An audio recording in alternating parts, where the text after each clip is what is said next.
الا بذکر اللہ تطمئن القلوب، کہ میری یاد میں تمہارے دلوں کو اطمینان ملے گا، دنیا کی یاد میں نہیں کہ کیا مل گیا، کیا چھن گیا، یا مل گیا تو کم ہو گیا، یا مل کے چھن گیا اور ملا ہی نہیں، میری یاد تمہیں سکون اور اطمینان دے گی۔ تو یہی فطرت ہے۔ ہم صبر میں یقین رکھتے ہیں کہ اس دنیا میں ہمیں نہیں ملا تو اس دنیا میں مل جائے گا، اور آپ اسی دنیا کو اصل کہتے ہیں۔ یہ دو انسانوں کو آپ کیسے ایک کریں گے، جبکہ دو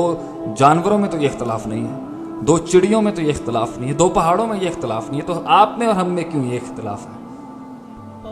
دکھ کی بات یہ نہیں کہ وہ ہم سے اختلاف کرتے ہیں، دکھ کی بات یہ کہ آج مسلمانوں کو بھی یہ بات سمجھ نہیں آ رہی۔ انہوں نے بھی اس دنیا کو اصل بنا لیا، جبکہ نبی صلی اللہ علیہ وسلم کا فرمان تھا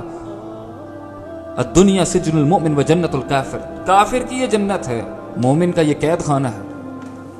کیونکہ مومن کی زندگی میں قیود لگی ہوئی ہیں، ہی از ان پریزن ہاؤس، وہ بہت سی چیزیں نہیں کر سکتا اللہ کے حکم کے مطابق، کیونکہ اسے آخرت میں ملیں گی وہ سب چیزیں۔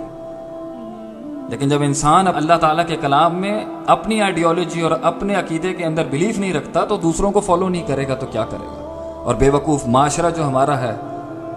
ہمارے بڑوں سے بھی ہمیں یہی بات سکھا دی گئی کہ اٹھو اور دنیا میں نام کماؤ، پیسہ کماؤ،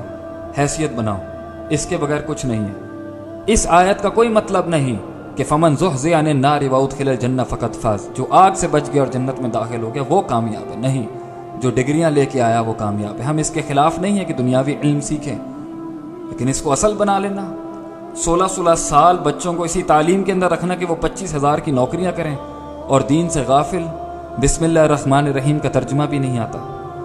اور اس سے تھوڑا اوپر کا علم کہ اس کی نحوی صرفی ترکیب کیا ہے، گرامر اور عربی گرامر کے اس میں رولز کون سے ہیں، کچھ نہیں پتا۔ با کا کیا مطلب، اسم کا کیا مطلب، لفظ اللہ کا کیا مطلب، الرحمن کا مطلب کیا، الف لام کے ساتھ الرحمن کیوں آیا، الرحیم کیوں آیا، رحمان اور رحیم رحمت سے آئے، دو نام کیوں، کچھ نہیں پتا۔ 10 سال میٹرک اور او لیول کے سسٹم کے بچوں سے آپ اٹھا کے پوچھیں لا الہ الا اللہ کا مطلب کیا ہے تو عوام کہہ دیتی ہے اللہ ایک ہے، وہ تو قل هو اللہ احد کا ترجمہ ہے۔ جہالت اتنی بڑی، اور سوال اس چیز پر کہ امن اور سکون کیوں نہیں ہے؟ اگر آپ کو امن چاہیے، سکون چاہیے، اسلام کی طرف لوٹیں، ادخلوا فی السلم کافہ، اور پورے کے پورے داخل ہو اسلام کے اندر، ولا تتبعوا خطوات الشیطان، ادھورا دین ماننا یا دین کا کچھ جز لے لینا یہ شیطانیت ہے۔